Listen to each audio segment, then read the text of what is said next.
Okay, so as I was asking whether you had any questions about what we did last time, we were looking at verbs, right? We're looking at verbs. Next week is a break, right? Next week is the break. Okay, 1 week break. I think Yeah. that, yeah, I will assign you to your groups today. So maybe during the break, you can kind of like get to know the members in your group if you don't know them already. And also, hopefully, before the end of the week, I will also assign the topics. Okay, I will assign the topics. Okay, meaning to say what I'll do is uh, there are 10 groups. I'll come up with 10 topics. Perhaps like one will do something on verbs. And if I say it's verbs, then they can do on any aspect of verbs. Okay. I will also try to upload some sort of a template in terms of what is required in the paper, right? What it needs to be in the paper. Okay. So, the topics will be things like verbs, um, nouns. Then you can talk about different kinds of nouns, or you can talk about a specific noun, a kind of noun, and you may want to elaborate on that. Okay. So prepositions, same thing. Prepositions, there's so many different kinds. So if you try to talk about all kinds of prepositions, it'll be too many. The idea is for you to decide on one particular kind of preposition and talk about it. I mean, write about it. Yeah, find issues and maybe problems that our students face regarding those prepositions. Now, still, the only problem at the moment is the only challenge at the moment is trying to get the software to you. Um, I think it may be possible to do it over some sort of a cloud kind of thing. Yeah, Google Share or something like that. Okay. But I'll have to figure that out. Because there will be parts of this paper where you will look at certain essays written by students, by our Malaysian students, and you will kind of like, look at those essays in relation to the part of speech that was given to you, and then you kind of like, see whether they have any problems or something like that. Okay. Okay. So any questions about this assignment?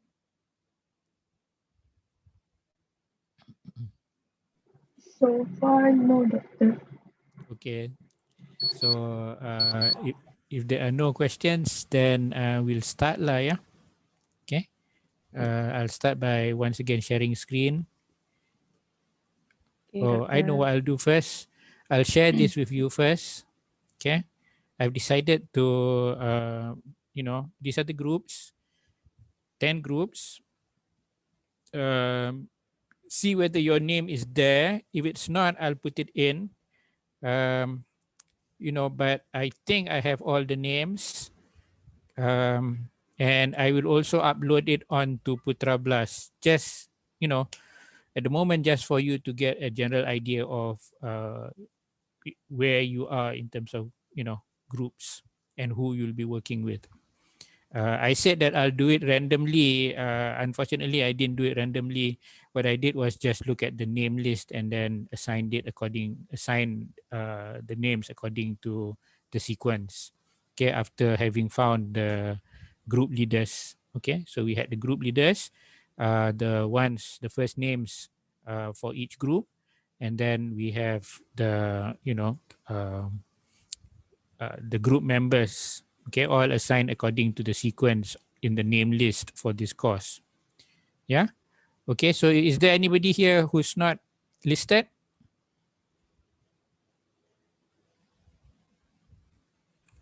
Me, doctor. My name is Nur Imanina. Nur Imanina. Yes, we have two Imanina in the class. Oh, okay. Yeah. Okay, so Nur Imanina, you're in group 8. Okay, doctor. Okay. Doctor, don't hold Uh, on. Thank you. okay, you can you chat with me? Just write your name somewhere. Right, Uh, I'll get it in the chat box. Yeah. Okay, write it in the chat box and then I'll pick it up. And who Doctor, was don't that? have my name. You don't have your name also. Okay, just chat with me. Just write it in the chat box. Okay. Okay.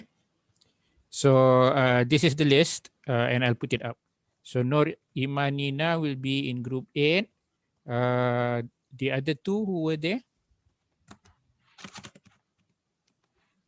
The other two not in the list. Let me see. Let me check the chat box. The other two, Lee CG, Yes, you'll be in doctor. group 9. You'll be in group Okay. 9. Is there anybody else?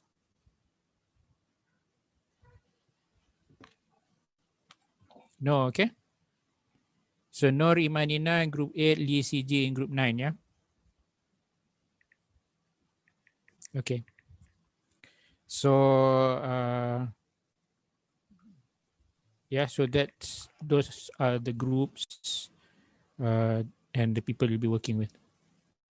Okay. So let's take a look at the slides.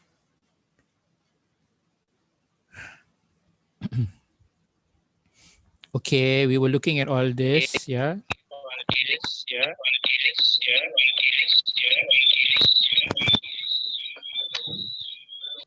There's interference. Somebody was sending some sort of a message. Sure, doctor. Okay. Okay, so we I think we have talked about this. We've talked about models. What we did was we looked at verbs and we looked at the terms related to verbs, right? And we looked at main verbs and we looked at auxiliaries or helping verbs as well as models. Okay, models or model auxiliaries, right?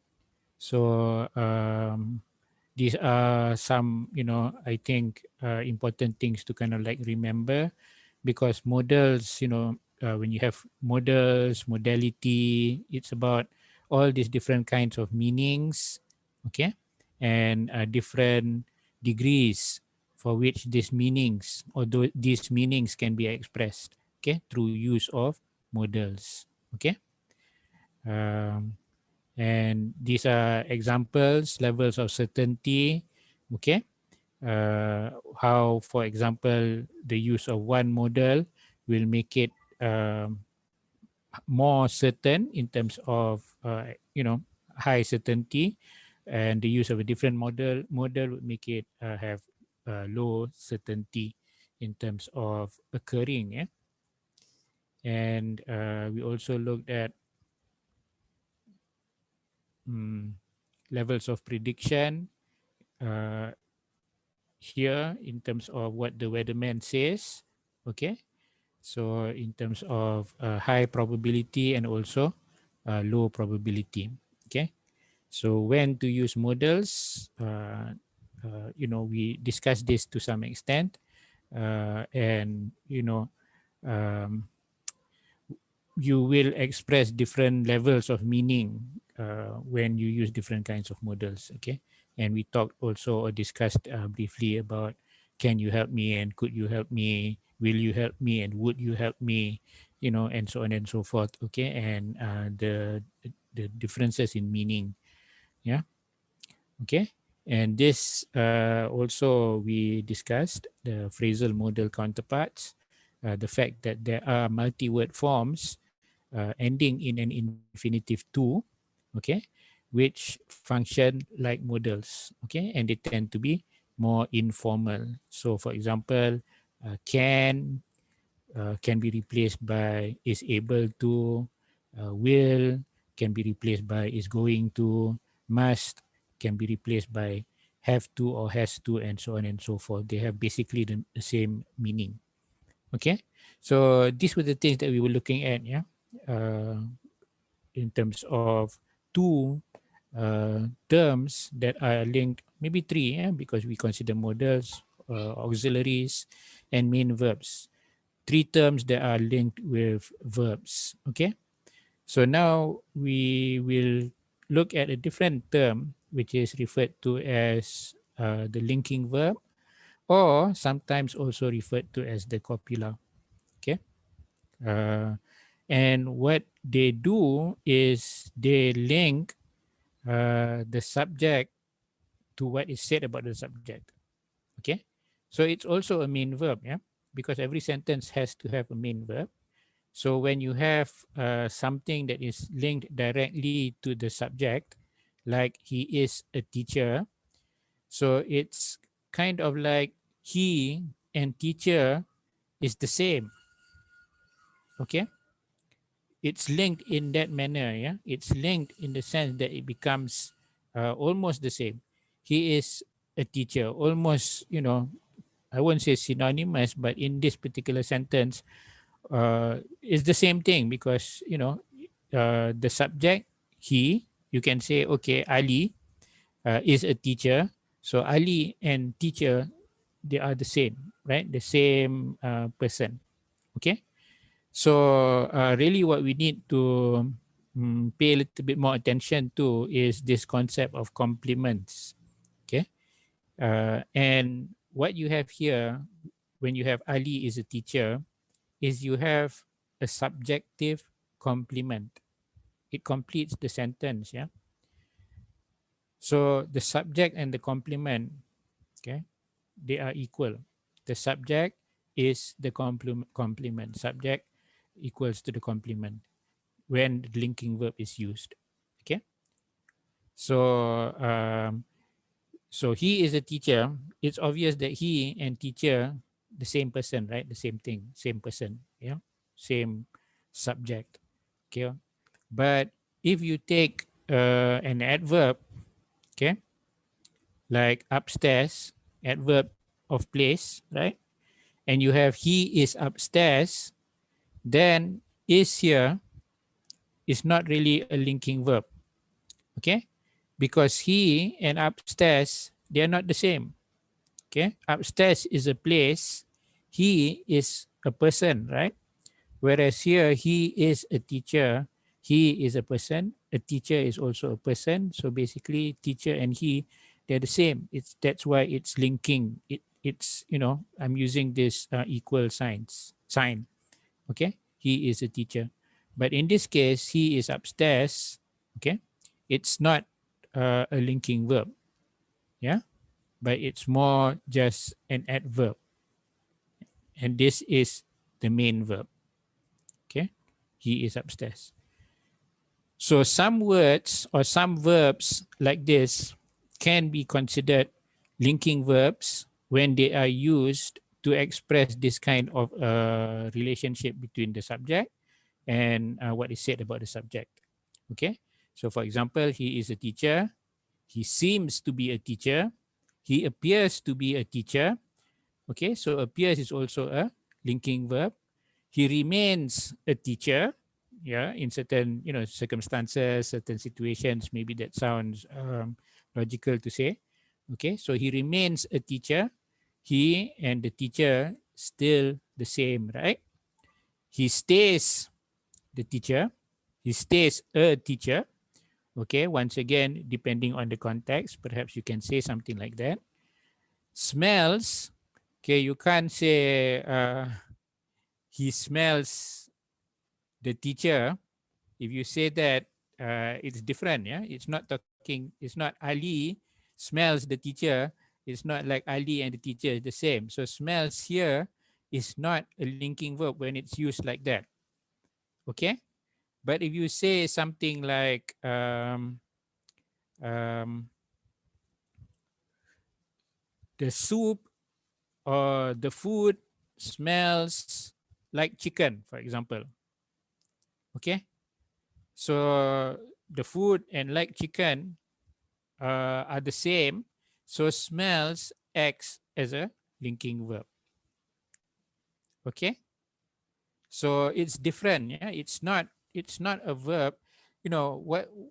Why is this important? Why are we looking at this? Because sometimes you'll find verbs falling into different kinds of categories. Yeah, you have main verbs. I've already mentioned.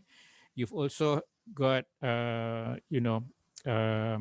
auxiliaries, but even the main verbs, they are broken up into smaller categories. Okay, for example, you can talk about transitive verbs, you can talk about intransitive verbs. Okay, and here we're talking about linking verbs. Yeah, so later on we will see that when we talk about transitive verbs and intransitive verbs, other things come into the picture. Okay, sometimes when you use a verb, you have to have an object. Sometimes when you use a verb, you don't have to have an object. Okay, but linking verbs are slightly different because you don't have an object. Okay, he is a teacher. Teacher is not the object here. Okay, but nothing is being done to the teacher. So the verb here is a special kind of verb. Yeah, that's why it's called or referred to as a linking verb, because it differentiates or it is distinct or can be distinguished from a transitive and also an intransitive verb. But this is just to give you an idea. Many of these concepts we will revisit as we go along when we look at clauses. Okay, so the whole idea of a linking verb or copula, as I said, is that you have the subject and you have something that is said about the subject, and it's basically the same. Yeah, the subject and what is said about the subject is the same. Okay, that's why I use the equal signs. Yeah. So compliments, yeah, we were talking about compliments, and I gave you an example of Ali is a teacher. A teacher is a subjective complement because Ali is the subject. Okay, and we're using a linking verb. Yeah.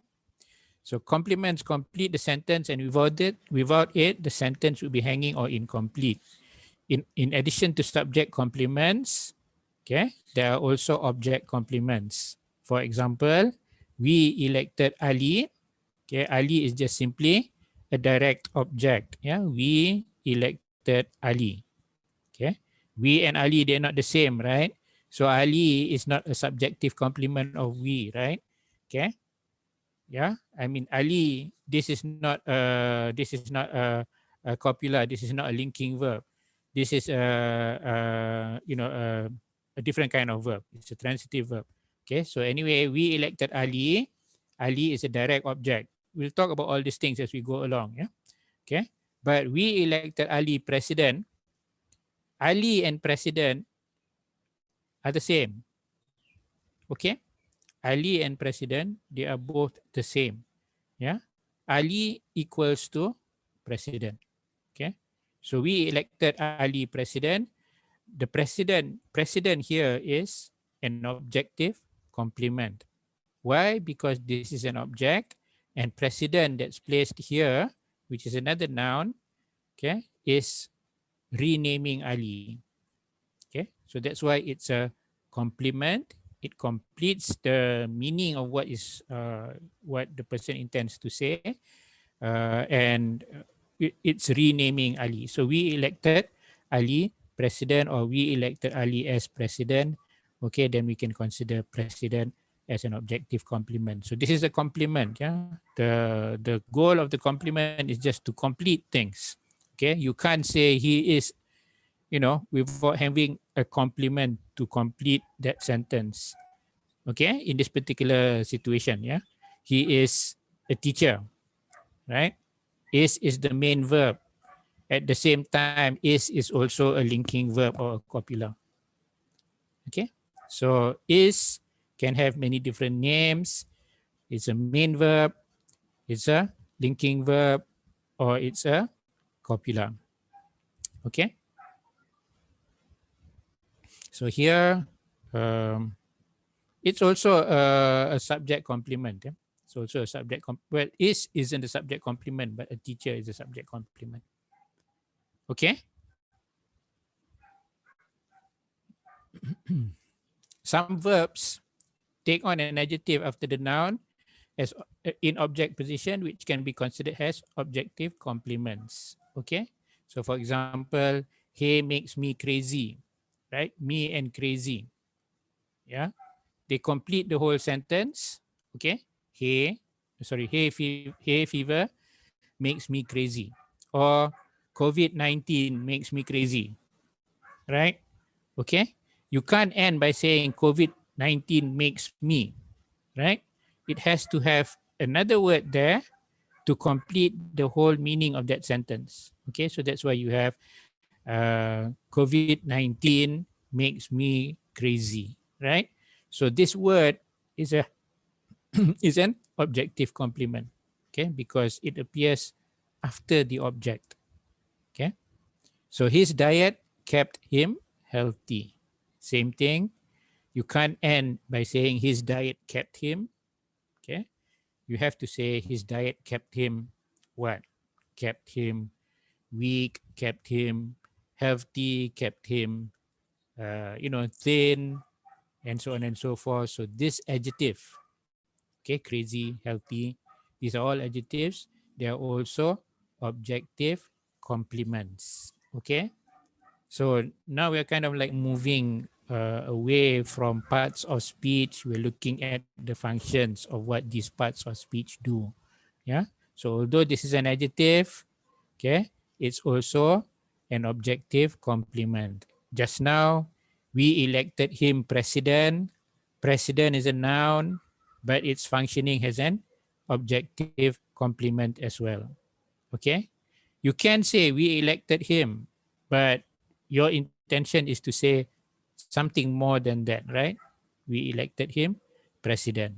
So president is an objective complement. Okay, so same thing here. Yeah.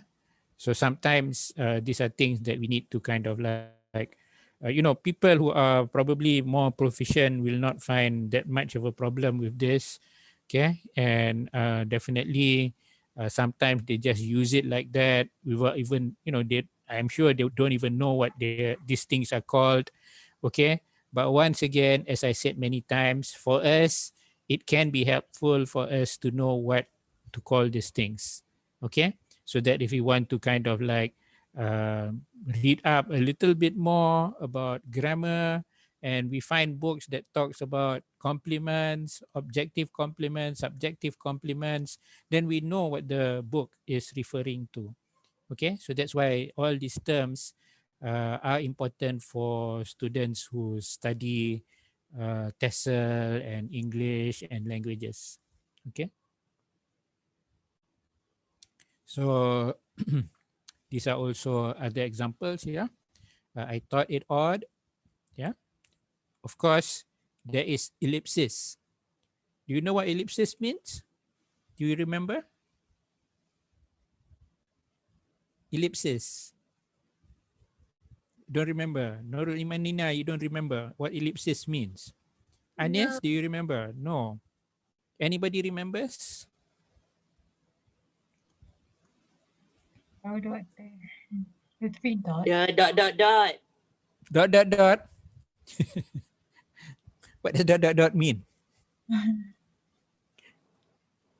Well, this dot, dot, dot actually, for me here, it means, additional words, maybe, uh, other words, okay? But ellipsis, okay, ellipsis means that words are dropped, okay? Words are dropped. If I say I thought it odd, okay, if I really want to expand that sentence, it would be something like I thought that it was odd. Okay, so I have ellipted that, okay, and I have ellipted was or is. Okay, so in speech you would say I thought it odd. It's still possible. In writing also it's possible to say I thought it odd. Okay, there are words that are ellipted. Okay, there are words that are ellipted. Okay, and it still makes sense, especially to the native speaker lah, who is very proficient with the language. Okay, so same thing here. They held him accountable. Okay, same thing. Okay, Uh, so here we're talking about these words, okay? These words being like linking verbs, okay? Yeah, these verbs being like linking verbs, yeah, okay, and objective complements here.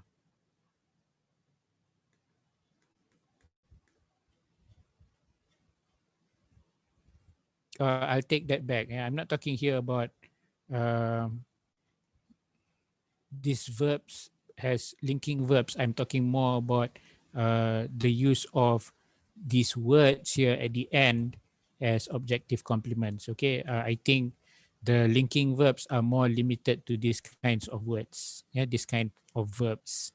Okay, yeah, because you do have, you can claim that this is kind of like a direct object. Okay, so anyway, so that's number three. Number three is linking verbs. Yeah, linking verbs or copula. Okay, copula. Okay. So number four is tense. Yeah. I think that before we talk about tense, I'd like to talk about something else first. Are they here? Okay, I'd like to talk about this first. Transitivity. Transitive and intransitive verbs. Okay. And what do these terms mean? Transitive and intransitive verbs. Transitive verbs take a direct object. Intransitive verbs do not take a direct object. Okay. So he kicked the ball. Okay. This is a transitive verb. Yeah. He kicked the ball. It's a transitive verb because it needs a direct object to complete everything. Yeah. So that's why it's called a transitive verb. As I said earlier, when you think of transit, it's like when you're flying. Okay. If you're going to say, uh, let's say you go to Australia and then you fly, you stop in Singapore. Okay. Because you're taking Singapore Airlines, so one flight and then you transit in Singapore. So in Singapore, you haven't reached your destination yet. It's not done yet. So that's why it's a transit. Okay. So that's why we have transitive verbs like this. If you say he kicked, okay, if you say he kicked, it's not complete yet. You need to have the object. Okay. Okay. So you have he kicked the ball, right? And this is a transitive verb because it takes a direct object. Okay. Intransitive verbs, the birds flew. So you don't need a transitive. I mean, you don't need a direct object. Okay, so that's the difference between transitive and intransitive verbs. Okay, so these are different kinds of verbs. Yeah, just now we had copulas and linking verbs. Now we have transitive verbs and intransitive verbs. Okay, so with a copula in a subjective complement situation, he is a teacher. It's not a direct object, right? You're not dealing with direct object, but you're dealing more with the fact that teacher and he, Ali is a teacher and Ali, the same person. Okay, right? So it's slightly different. With an intransitive verb, it's like they don't take a direct object, so you have the birds flew away, and you don't have an object there. Yeah, the birds didn't do anything didn't do anything to something. Okay, so it's just the birds flew away, right? Okay, so di-transitive verbs, this is transitive, one direct object. Di-transitive verbs take two objects, a direct object and an indirect object. Okay, so sometimes something which is, in some situations, an intransitive verb can also be a transitive verb depending on how you use it. Like he flew the plane, right? The pilot flew the plane. Okay. So you have to have an object there. You can't say the pilot flew. Well, I guess if you say the pilot flew, I guess you can assume that he's flying a plane. Yeah, maybe ellipsis is occurring. Okay, there's ellipsis there, but there is an implied direct object. Okay, so but the birds flew. The birds won't be flying something. They'll be flying themselves. Okay, and I guess you won't say the birds flew themselves. Okay, so this is basically just an intransitive verb. Can anybody else think of another intransitive verb?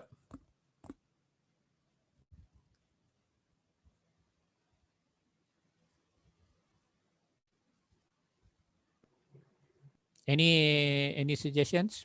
Intransitive verbs. There could be a few.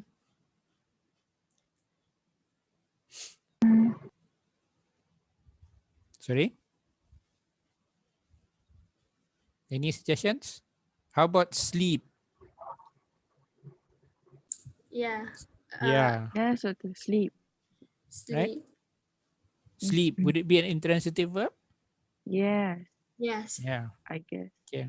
Right. Because you can't, using the verb sleep, you can't do something to something else when you use sleep. Right. He sleeps soundly. It's just a description of how he sleeps. Right. He sleep. His friend. Doesn't work. Okay. Because it's not something that is used with a direct object, right? Okay, so yeah, sleep would be an intransitive verb. Any others? What about arrive? Arrived. Bro, Okay, arrived. Yeah, Die. arrived. Yeah, yeah, died. Yeah, arrived. You know, and so on. Okay. So these are all intransitive verbs because you don't need to have a direct object, and it's not you can't even think of having a direct object in those kinds of situations. So transitive verbs, there's so many, right? All you need is a direct object. You use the verb to show that something is being done to the direct object. Okay, he threw the ball, and so on and so forth. Okay, ditransitive verbs, two objects. One is a direct object, the other is an indirect object. Okay, so you can say he threw the ball to me, or you can say he threw me the ball. Right? Okay. Which one is the direct object? In the first example, it's very clear because I wrote it there, right? The ball is the direct object and me is the indirect object. In the second sentence after the semicolon, he threw me the ball, which is the direct object.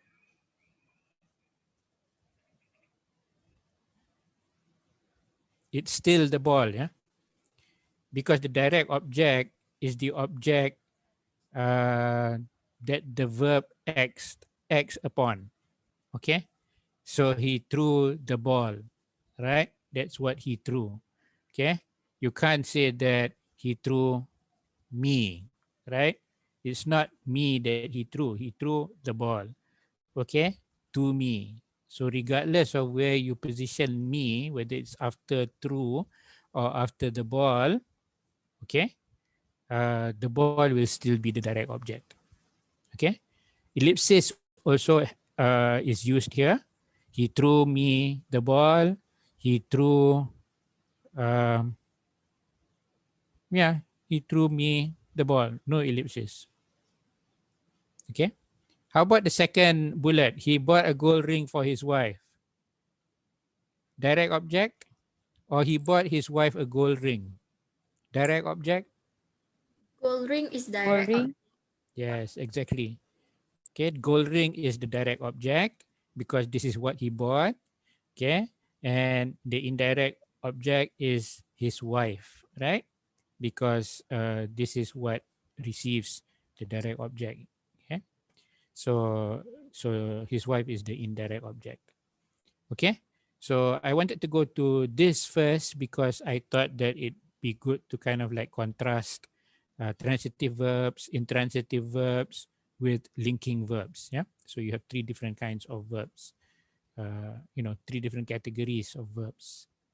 Yeah. So we go back to what we were looking at, or the next uh, topic, which is tense. Tense isn't too difficult. Yeah. Because we all know what past and present tense is, and we also know that there is a future tense. Okay. I put future in parentheses or brackets because some people argue that there really isn't a future tense. Okay.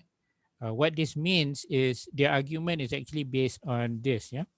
For past tense and present tense, the form of the verb changes. But for future tense, the form of the verb does not change. You have to add additional words. Okay.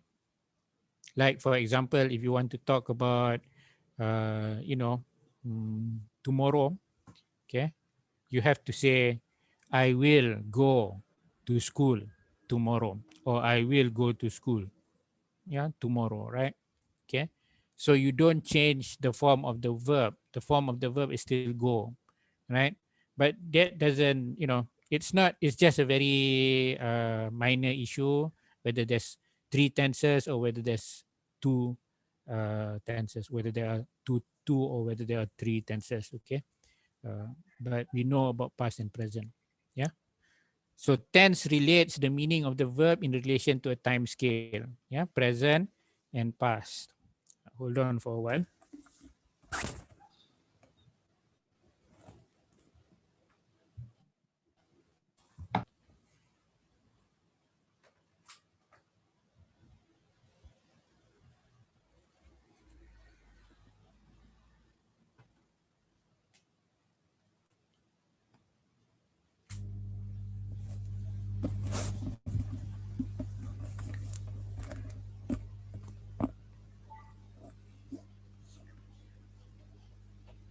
Okay, so future tense is expressed not by change in the verb form, but by adding words like, for example, will or is going to. Okay, so possible for a tense to not refer to a time it is normally associated to.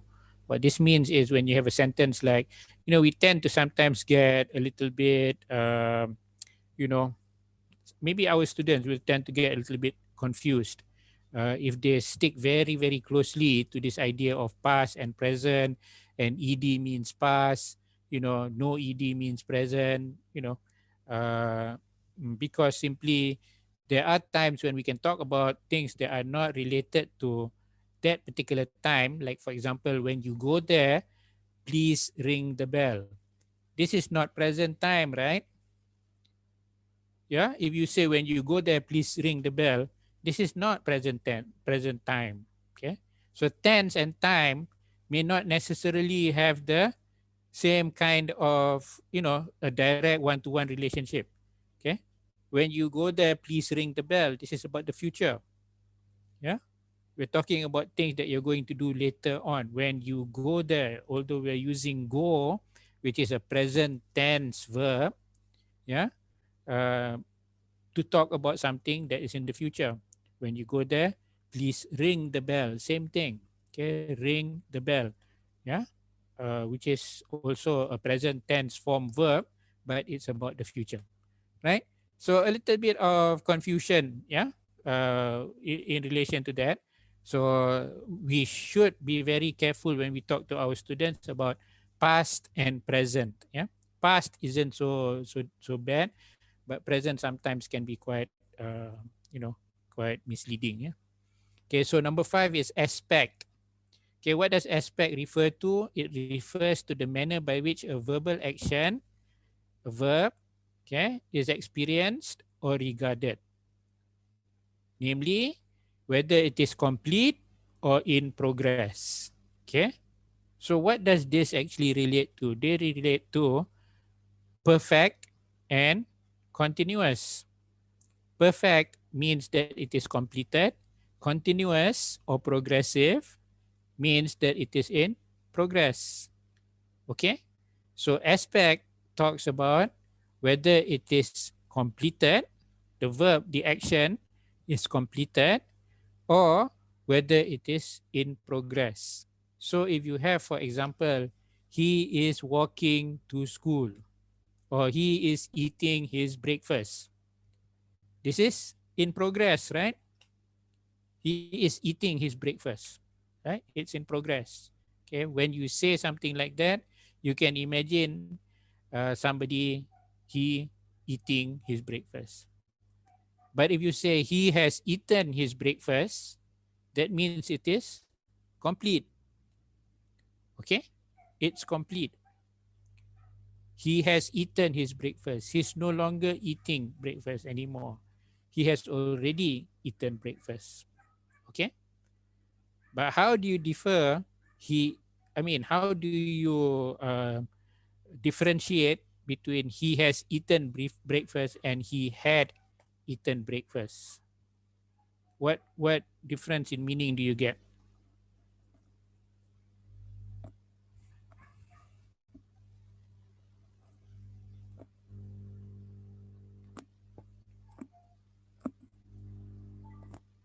Of course, one is past perfect, the other is present perfect, right?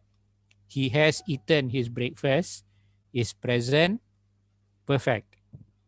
Okay? So you have tense plus aspect.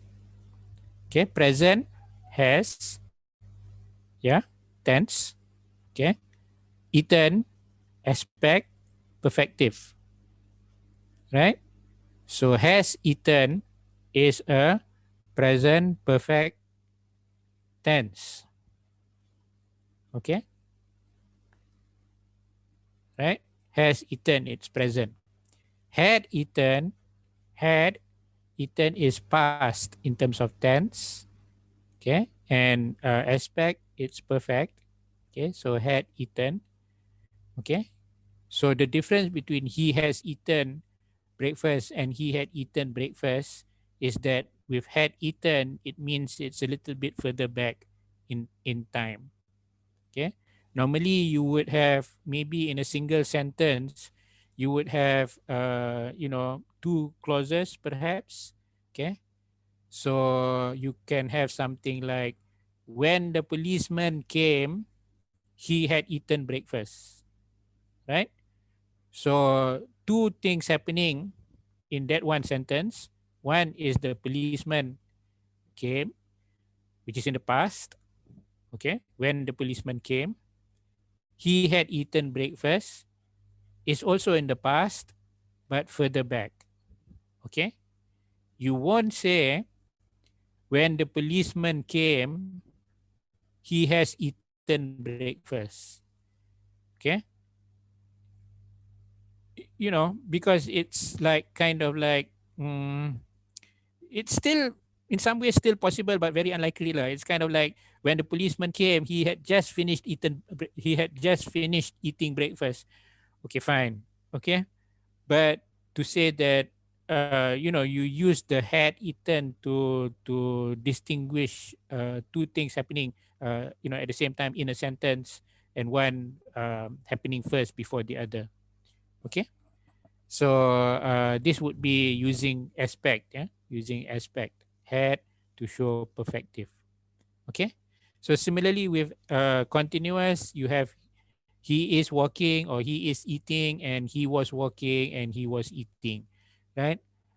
Of course, not too difficult to conceptualize or visualize, because this is something that is happening in progress.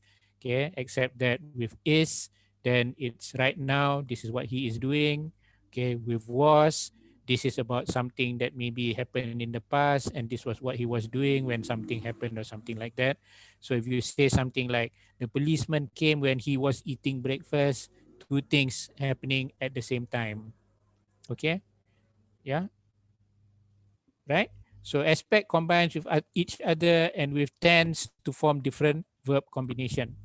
Okay, aspect combines with each other. Okay, so you can say he has been walking, right? If you say he has been walking, what name would you give to that verb phrase? If you say he walked, it's going to be simple past tense, right? He walked. If you say he is walking, it's going to be present Present continuous. continuous. Exactly. If you say he had eaten, then you would say it's past. Past perfect. Perfect. That's perfect. Exactly. Right. Correct. Yeah. Past perfect. Correct. Yeah. He had eaten. Past perfect. Mm. If you say he has been eating, He has been eating. he has been eating. Present perfect. He has been in present. He has been He eating. has been eating. Present. Present perfect. I don't know. Present perfect. Progressive, right? Sorry? What, Dina? What was the sentence He again? has been eating. He has been eating. Present per Yeah, he has been eating. I think Iman said Iman, what were you going to say, Iman? Is it progressive? Progressive, but I don't know what is it. So If but it he is has been progressive, eating. is it? Are you referring to present progressive? Present progressive is he is eating. Has He has been. been eating. Mm. He has been eating. It's correct, right? I mean, it's a Yes. English sentence, right? Yeah, Yeah. it's correct. Is it Perfect. perfect? Present perfect continuous. Exactly, it is. Is okay. All I Yeah, know it is that he has is. perfect, but don't know what the full name is. But it's perfect because Yeah, he has right. It is perfect. At the same time, it's also continuous. continuous. Yeah. Yeah, So, doctor, he has been basically, eating. Mm. a sentence can be all of the type of tenses in a sentence With aspect, with you can aspect. combine aspect. You can't combine tenses. You can't say this is present, past. You know. Oh yeah, sorry, aspect. Yeah, by aspect, yes. Okay, but of course, you can use just one aspect if it is continuous. Okay, you can use is walking, or you can use was walking. That's one aspect only, which is continuous. You can use has eaten, which is present continuous, or had eaten, which is past continuous. Okay, but you can also use he has been eating, or he has been writing, or he had been writing. Okay, so that's present, uh, you know, perfect continuous, and that's just now the other one is past perfect continuous. Okay, so the point here is really actually the terms. A lot of people they stumble and they get kind of like anxious because of the terms, right? They think, oh, what is this? What is present perfect? What is present perfect continuous? Okay, but to me, I don't think it's that difficult if we understand what we are talking about and what it's actually referring to. Okay, that continuous is more straightforward. We know it's progressive. We know it's ing. Perfective or perfect, we know that it's completed, and we know that when we use perfect, we would use the en form. Okay, we would use the en form of the verb. Okay, so write becomes written, eat becomes eaten. Okay, uh, you know the regular verbs would still maintain the ed. Okay, he has walked. Yeah, he has walked so far. This I mean, he has walked 6 kilometers this morning. Okay, you can also say he walked 6 kilometers this morning, right? Okay, but the meaning is slightly different. Yeah, yeah. So anyway, no need to be really too afraid of the terminology here, as long as we know what they mean. Okay. So this is, sometimes it helps, sometimes it doesn't. Sometimes some people like this. A lot of people say that if you're good in math, you're good in English. Okay. Some people say if you're good in English, you're good in math, because both have actually got formulas. Okay.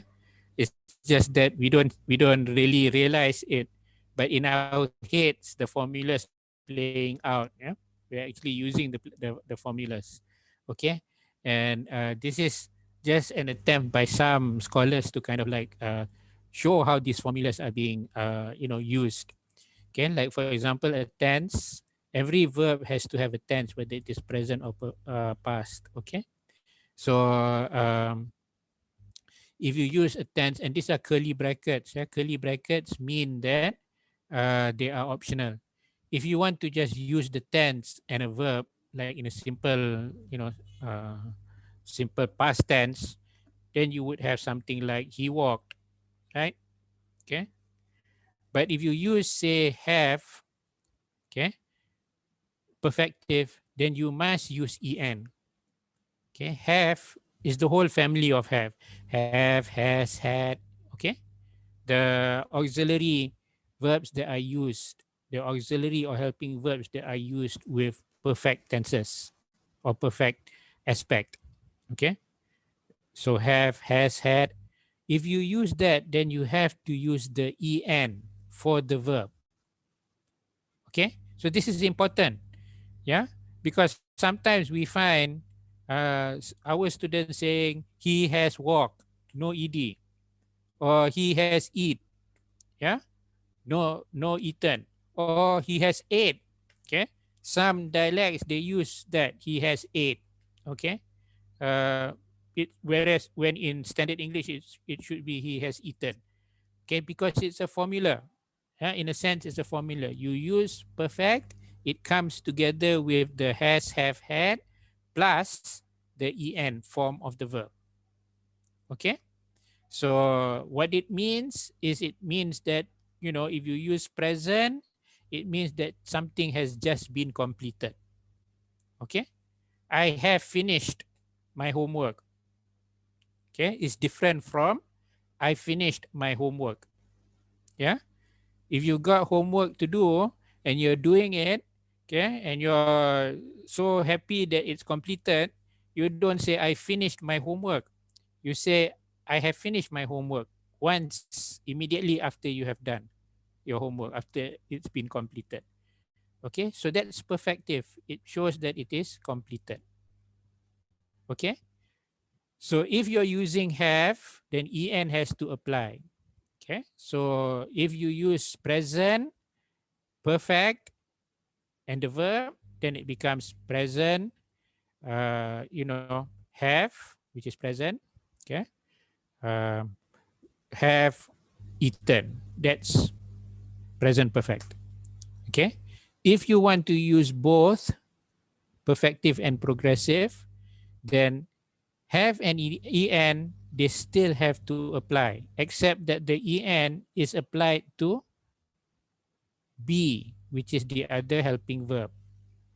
Yeah, so it becomes have been, and ing has to apply, and it applies onto the verb. Okay, they have been eating. Okay, since 5 p.m. Right? So what do you call it? Have is a present. Okay, so it's going to be present, perfect, progressive tense. Okay, they have been eating. Okay, it's present, perfect, progressive tense. Okay, so here some examples. I think these examples are perhaps a little bit easier, more, starting from the very basic. Is walking is present progressive, right? Is comes from here. All these are not used. The tense is used. That's why is present, and then the ing is applied to the verb. Is walking is present progressive. Has been eating. Has is present. Okay. Has This applies to be, so it becomes been, yeah, and eat plus ing, eating. So it's present, perfect, progressive. Okay. So I will definitely ask you in whatever quiz or final exam to perhaps come up with an example of something like this. An example of what is give me a sentence containing a present perfect progressive tense. Okay, definitely something like that. Or give me a sentence with past perfect. Okay. You could have a model. Okay, like for example, he could have been eating. Yeah, in terms of the tense, it's still the same. It's present, perfect, progressive tense. Okay, but this formula, what it does is it prevents things like this. Can eating, it's not possible. Okay, because if you use can, just can, how does the verb have an ing?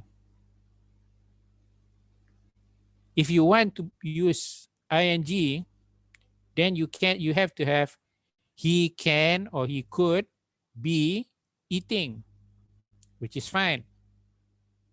Okay. But you can't have he can eating, right? He can eating is a very common, verb structure that many of our students use, but it's not correct. Okay. Same thing with he has eating and he have eating. These are also not possible. Okay. So this is just combination of verbs. Yeah. Combination of verbs. Okay. So any yeah, this is the all of it, uh, including simple. Yeah, simple. Simple is as I said, if you're not using if you're not using either perfect or progressive, then it's simple. Okay, like I walk to school is present tense, right? Present simple, or you call it simple present tense. Okay, because the aspect is simple. And he walked to school, it's simple past tense. Okay. When it comes to I have eaten breakfast, it's present perfect tense.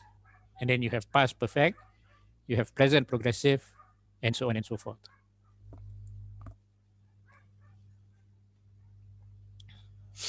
So not too difficult. I think it's it's something that we just kind of like organize in our heads in some ways. Yeah, how we say all these things in terms of the patterns that are involved. Yeah, um, but patterns are only one aspect of the issue, because another aspect is really the meanings. Yeah, the meanings that are expressed by tense and aspect. Okay, and the meanings are perhaps a little bit more complicated, but they are actually also more important. Yeah? They're actually more important because you really want to express what you really mean, right? You want to say what you mean, you want to mean what you say. Yeah. Okay. So meanings is actually the meaning is actually more important than just looking at the structure. Okay. So these are pages from a very old book. Well, uh, not so very old. If I say very old, that means I will also be very old. Yeah. Okay. Uh, and this is about tense and aspect. If you're interested, it comes from the uh, Savadvik uh, reference, communicative grammar of English. I think you can find. Alright. Yes. Alright. Myra. Sorry. Oh my. Okay. Yeah. What was happening just now? She's playing Probably with the Maya cat. was Talking talking to her cat. Her cat. Okay, to your cat. Huh? Okay, fine. Okay. I'm so sorry that. No, it's okay. I think it's good once in a while you have this, uh, interruption. It's fine. Okay. entertainment. Entertainment, yeah. in you take literature, right? So sometimes when you read the story, sometimes there is comic relief. Yeah. So comic relief is just like kind of like entertainment, like if you want to call it. Okay. So and I don't. It's okay. No problem. So going back to this, yeah. Uh, this is taken from the Svartvik book, Communicative Grammar of English. And this, I think what it does is it presents things in a slightly different way. Yeah. Because it's talking about time, present time and past time.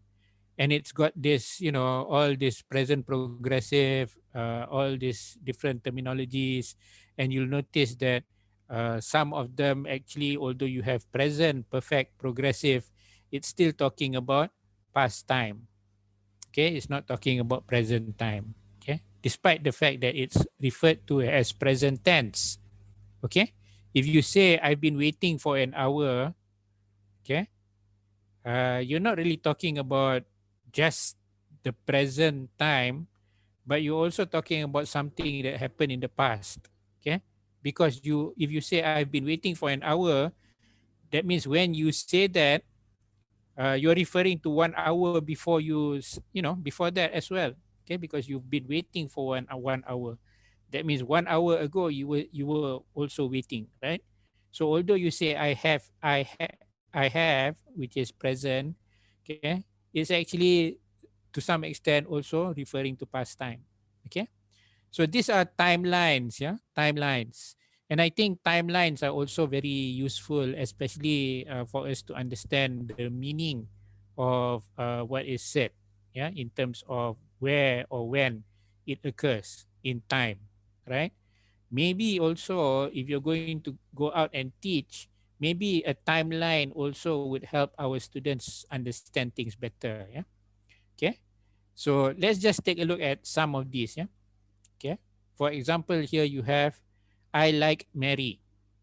I like Mary is simple present tense, right? Simple present tense. Okay. Does it, in terms of time, what does it refer to? Okay. When you look at these lines, okay, you got past time, you got present time, and you got future time. Okay. And you got this vertical line going down. Okay, to represent past time, and you got this vertical line going down to represent present time. Okay, so if you say I like Mary, it means that it's not at the point when you say it that you like her. Yeah, it's more, it must have built up maybe 1 hour ago, maybe 20 minutes ago. So it does refer to some extent to something in the past as well. Okay, it's a state. Yeah, it's a state. So, and it's also going to go a little bit ahead. Yeah, you can't say I like Mary and then immediately I don't like Mary, right? It has to be something that goes beyond the single, you know, present time line, compared to, for example, a single event like this. I resign. Okay, I resign here is represented by a single dot, because you resign when you actually say it, right? Okay, if you say it to your boss, okay, you say I resign. At that point in time, that's when you resign. Okay, so it's represented by a single dot right on the present timeline. Yeah, so there is a difference here. Okay, so simple present tense can convey the meaning of a state. State not like negeri, state not like Selangor, but a state in terms of your being, state of being. Okay, or it can represent a single event like this. Okay, or simple present tense can refer to something which is habitual, like she gets up early, or she drinks coffee, which means that it is habitual, which means that you can have all these little dots that come from the, a little bit before the present timeline, and it'll probably go on a little bit after the present timeline, right? If you say something habitual like she drinks coffee, okay, then you expect that she will continue drinking coffee for some time. Yeah. Okay. How far in the future, we don't know. Maybe it could be until tomorrow. Maybe it could be until next week. But it does imply that it's going to continue.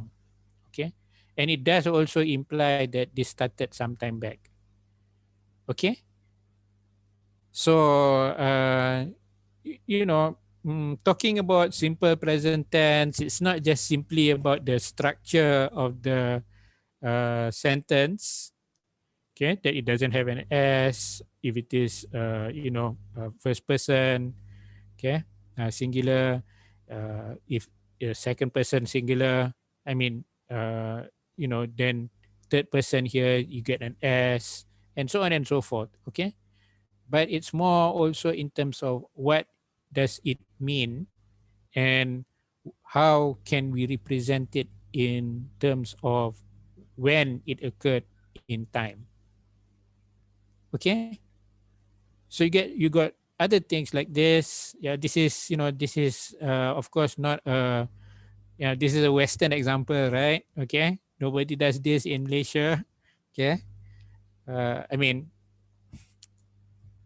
yeah, he's drinking scotch. Scotch is of course some beverage, alcoholic beverage, right? Okay, this is temporary. It's referred to as temporary, meaning to say it's not like he's going to drink scotch and put the glass to his mouth and keep on walking around with the glass in his mouth, right? He's just drinking scotch at that moment, okay, and it's temporary, okay.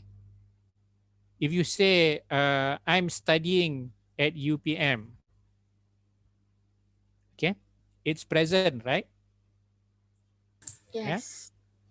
Okay, but does it mean that you're going to study for the rest of your life? Oh. Okay, if it is, then you've got a problem. Yeah. Okay, if you say I'm studying at UPM, and it means that you're studying for the rest of your life, okay, then it's a problem, because really when you say I'm studying at UPM, it is temporary. Okay, you're studying until you graduate. After you graduate, you'll get a job, yeah, hopefully, and then and so on and so forth. Okay, other things to do in life, right? Okay, although there are permanent students, there are people who like to study, and they like to be in a in an academic kind of setting where they're always studying. Okay, but it's temporary. I'm studying, okay, at UPM. He's drinking scotch, temporary. Okay, you can also have temporary habit, like for example, uh, she's getting up early. Okay, nowadays is in brackets because you can use it, or you may leave it out, but it's a habit which is temporary. At the moment it's happening, but you know like for example, uh, maybe during the COVID period, I'm going to bed at 10. Okay, it's referring to a habit, but it's temporary because it's during a particular period. Yeah.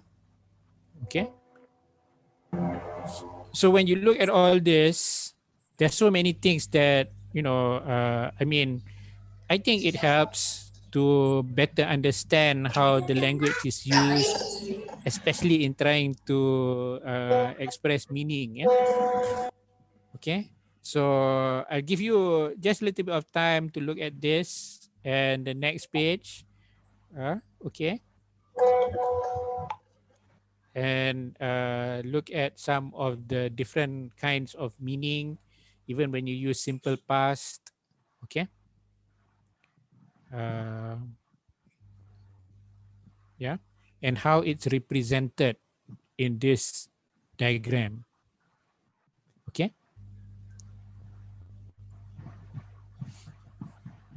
you'll notice that if it is a habit, then they represent it by these little dots that, many of the dots. If it is a single event, then it's a single dot. If it's some sort of a state, then it's a line like this. Okay. So, Dot there. okay. Yes. The dot is what again? I miss. The dots, because a single dot is a single event, right? So if you have many dots like this, then it's like the single event repeating itself.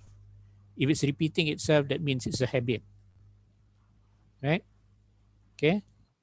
Here it's more clearly seen. Okay. She gets up early. Okay. This means that every day she gets up, right? So she gets up every day, she gets up early. So this is a habit. This is something that she does on a daily basis. Okay, that's why it's represented as single dots. I mean, many dots or single dots multiplied many times. So what Okay. about the line, the wiggly line for the temporary? The wiggly line here. Yeah. Yes. So I assume what they're trying to show here is that it's temporary. So that's why it's kind of like wiggly. So the wiggly line is to indicate that it's temporary. Okay, like like he's drinking Coca-Cola, or he's drinking orange juice. Yeah, it's temporary because as I said, it's not like uh, when you say he's drinking orange juice, maybe you see somebody and that's what he's doing. It's temporary, very temporary. It's not like he's going to always be drinking at the same time, just drinking orange juice all the time. It's a temporary kind of thing. But if you mean he's drinking orange juice as a habit, that something that he does every day, then this would fall under number 5. Okay.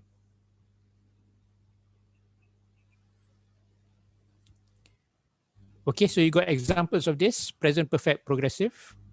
Okay, I've been waiting for an hour. um, Sometimes the representations here may not be as obvious. Yeah. Okay. So it means here I've been waiting for an hour, temporary state up to the present time. I've been waiting for an hour. Okay. So he's been waiting. Say he says this at 5 p.m. I've been waiting for an hour. That means from 4 p.m. he was waiting. He started waiting, and this is what he has been doing. I don't know personally. I don't know how to explain why they have used temporary and wiggly lines here, but when he said it, yeah, this is the state he is in. That's why it's a straight line. I think it's state line like this. Okay. Okay. Yeah. So present perfect progressive. You've been smoking.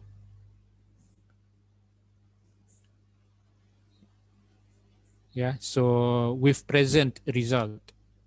So you've been smoking. Someone who says something like you've been smoking, maybe there's a result in when he says that, because maybe you can smell the the tobacco, or maybe you can see it in his, sometimes you see the lips get a little bit darker or the teeth get a little bit darker.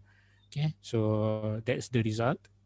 But that result is present. Yeah? It's present. It's here. Okay, at the present time. Okay, so that's why it's present. It's referring to present. Okay, although it's talking about past time.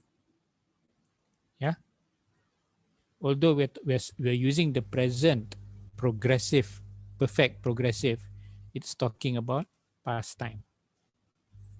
Okay, so these are some things to bear in mind. Yeah, even when you say present perfect, despite using the word present, it's actually referring to past time, because uh, because the idea of a perfect aspect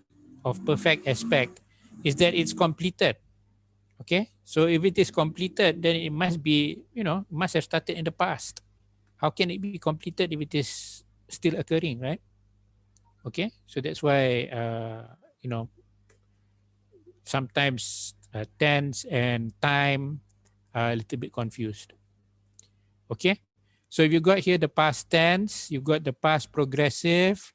Okay, we were watching TV. This is definite temporary in the past.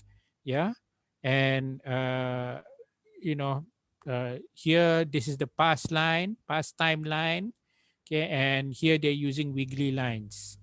Okay, they're using wiggly lines as opposed to a habit. Yeah, we were watching TV. It's kind of like, temporary. It's not something that is repeated continuously. Okay, there's no start and end. It doesn't happen that way.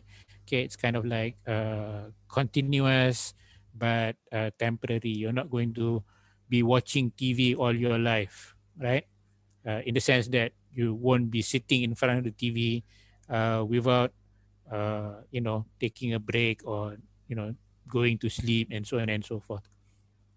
Okay, so past before past time, this is the past perfect. This is probably um,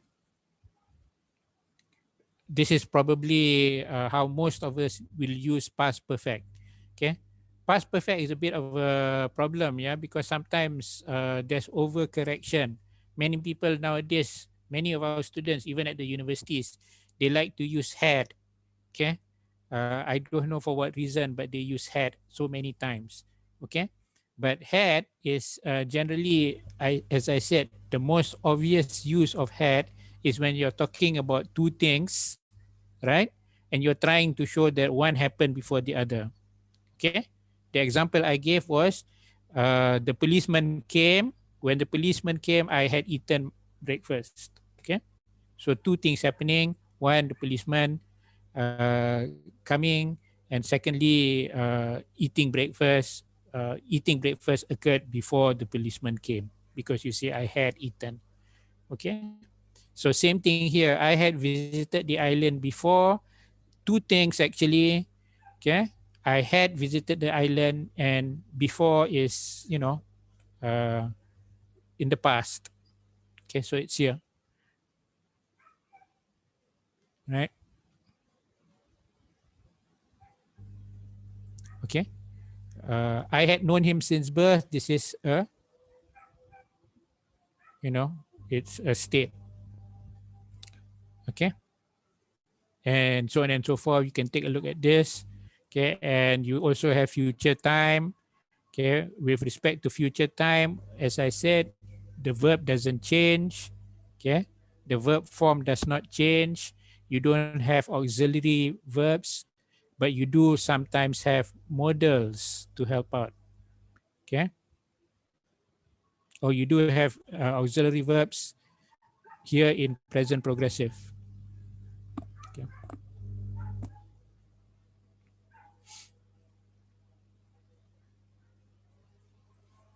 Okay, so you're saying, if you say we are moving next week, then this is, it's about future time. You can even have past in future time. Yeah. The example here is, this is the future line, and just before the future, you have something happening. The plane will have landed by then. Okay. So this is past in future time.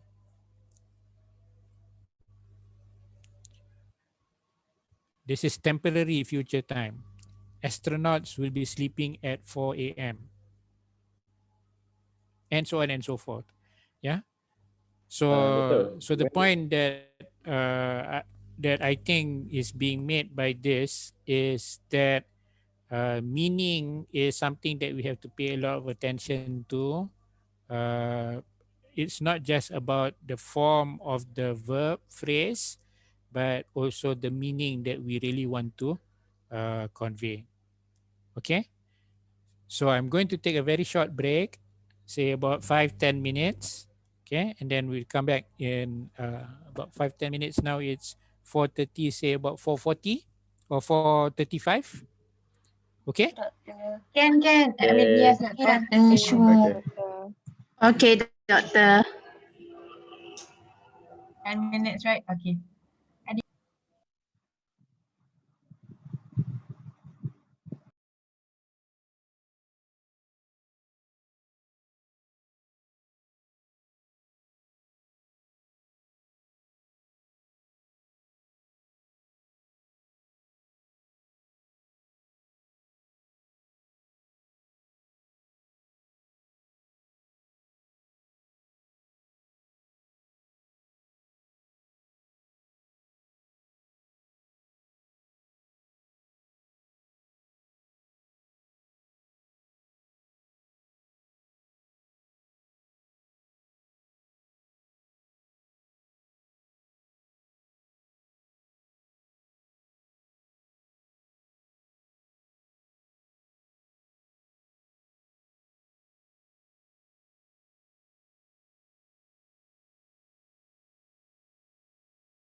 uh, you can have action happening at the moment of speaking versus a habit, and really this is the better you know example. Okay, I am making dessert versus I make dessert.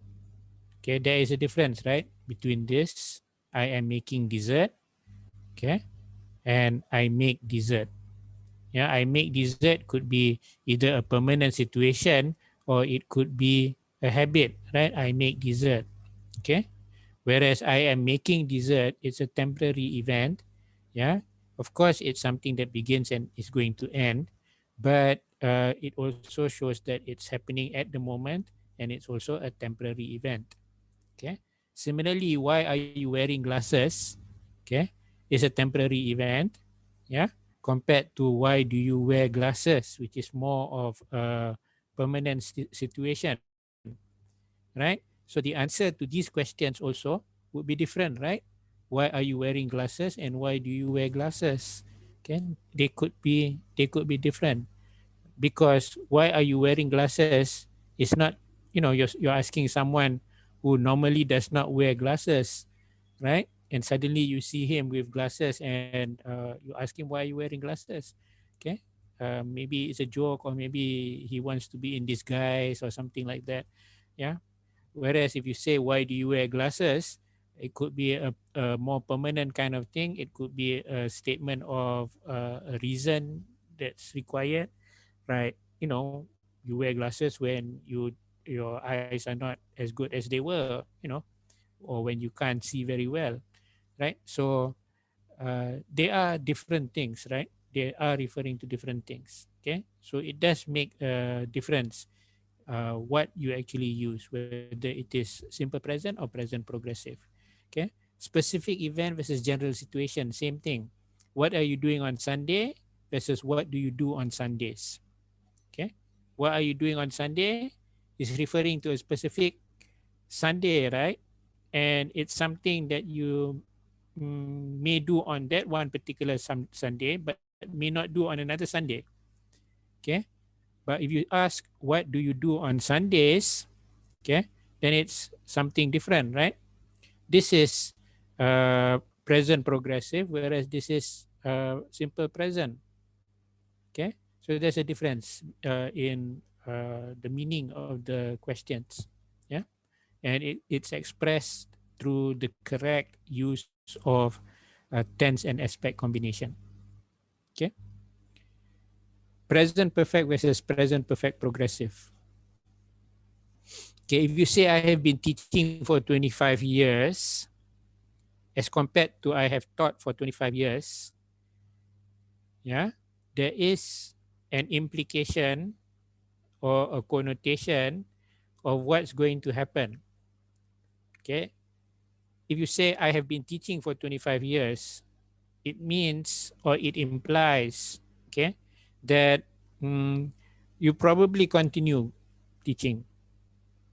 Okay, but if you say I have taught for 25 years, yeah, if you say it at that time, then it implies that maybe you're tired of teaching.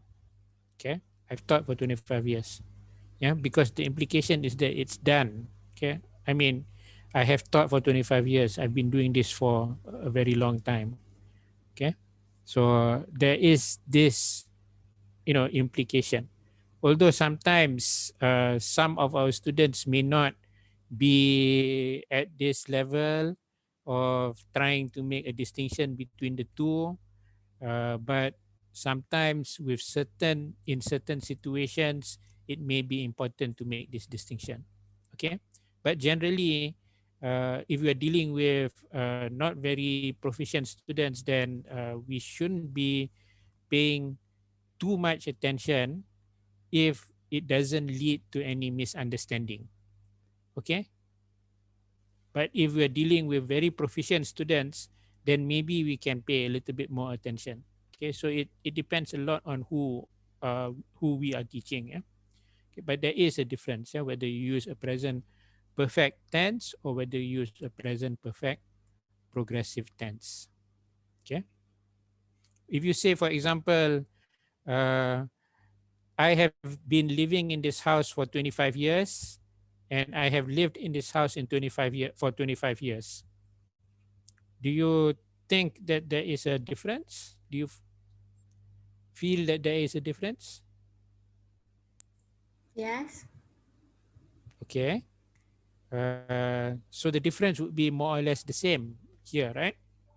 I have been living in this house for 25 years. The implication or the connotation is like, yeah, I've been living here for 25 years. I'm probably going to stay on for another maybe 10, 25 years. Okay. But if you say I've lived here for 25 years, it's like, oh, maybe I should live somewhere else. Okay. Maybe next year I'll move somewhere else. I've lived here so long, for so long. Okay. Maybe it's time for me to go somewhere else. Okay. So there is a slight difference in meaning. Yeah.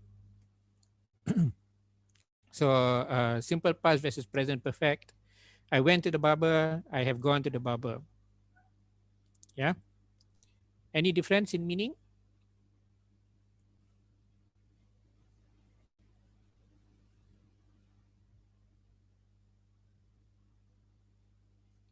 Any response? Are you people still there, or are you just showing me your still photos? Yes. Yes, yes. Yes, Yeah. Tata. Okay. We are still So, here. okay, you're still there. Okay, good. Simple past versus present perfect. I went to the barber and I have gone to the barber. When would you say I went to the barber, and when would you say I have gone to the barber? When is like When is when you already went there, but you are now somewhere else. When is when you already went there? Okay, yeah, maybe you can argue that way. Yeah, it's possible. I went to the barber further back in time, lah, right? Okay, yes. further back in time. Okay, I have gone to the barber also in the past, right? Yes. Because it's But maybe perfect, right? It's completed. Yeah, yes. I have gone to the barber, but maybe Maybe there's two events going during that time, such as your dad is getting angry while your hair is still long. Then you reply, I've gone to the barber. okay. But I think you can still reply. I went to the barber. But I went to the barber, meaning that maybe present perfect tense happened in the maybe recent past. While I went to Exactly. the while I went to the barber means that it's further in the past. Right. Yes. The nearest past. Correct. Okay. Yeah, that's true. Okay, so maybe if you say I have gone to the barber, maybe if you want to use the same kind of example, your father or your mother is complaining about your hair, okay, doesn't look very nice, then you say, I have gone to the barber just recently, lah, meaning to say that only just recently uh, got the barber to style it and whatever. Okay, so I went to the barber is further back in time. Yeah, I went to the barber. Okay, so some ways to determine the difference is the simple past often occurs with specific past time adverbials, like I went to the barber yesterday. Okay, I went to the barber last year. I went to the barber in 2013. Okay, uh, so specific past time adverbials, yeah, specific time reference. Present perfect often occurs with temporal adverbials such as already, just, since, yet. I have just gone to the barber. Yeah, I've already gone to the barber. Okay, right. So you tend to use this a little bit more because it's kind of like in terms of time, not so far back in past time. Okay, past tense is used for a completed period versus an incomplete one. Yeah, my father has lived here all his life versus my father lived here all his life. Okay. Um, if you say my father lived here all my life, all his life, that is a completed period, right? Okay. My father lived here all his life. It's done. Yeah. But if you say my father has lived here all his life, your father may still be alive and he is still living there. Okay. Right. So there's a difference once again. Difficult contrast in tense aspect combination. Simple past versus past perfect. Past perfect is used to mark the completion of some event before a past time period. Okay, so this is the example I gave you just now. When there are two things happening in the past and you want to show which happened first and which happened later. Okay, so I had reached the house when it rained. So my question is, did he get wet? Did I get wet?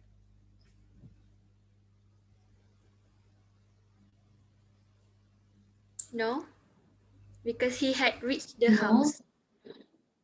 Yeah. Okay. So what happened first?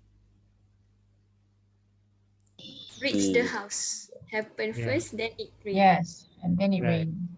Okay. So once again, if you're a lawyer or you're a police investigator or something like that, then tenses are very important. Because it's going to mean certain things. Yeah. So I had reached the house when it rained. You're safely in the house. You're nice and dry, and then it rained. Okay. But if you say I reached the house when it rained, I reached the house when it rained. yeah, what does it mean? He reached the house when it started raining. Mm. It's already raining. Yeah. So are you wet? Maybe You know, not. because of the What rain. if the house has a porch in front so you don't get wet when it rains? That's probability, right? Yeah. Depends on how your house is like, right? And what you mean by when you reach the house, right? Because a house Yeah. could be the compound, right? Yeah. Okay. Correct. Okay. So reaching the house and raining, it happened both at the same time. Yeah. So as opposed to I had reached the house when it rained, it means that you reached the house first, then it rained. So two things happening at different times, but both in the past. But when you say I reached the house when it rained, both things happening at the same time, yeah, both in the past. Okay. So there is a difference, definitely. We've looked at this before, and it's already 5 p.m. So yeah, as usual, just a quote: "Education is our passport to the future, but tomorrow belongs to the people who prepare for it." Okay. Yeah. Oh, sorry. Education is our passport to the future. For tomorrow belongs to the people who prepare for it. This is a good example of what is for. What part of speech?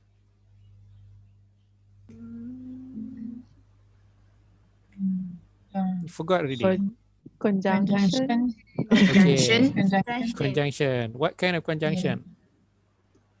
Subordinate. Oh, wait. And boys. And boys. Boys. Yeah, this is a good example of the use of for Coordinating. as a coordinating conjunction. Yeah. Okay. Yeah. Education is our passport to the future. For tomorrow belongs to the people who prepare for it. Okay.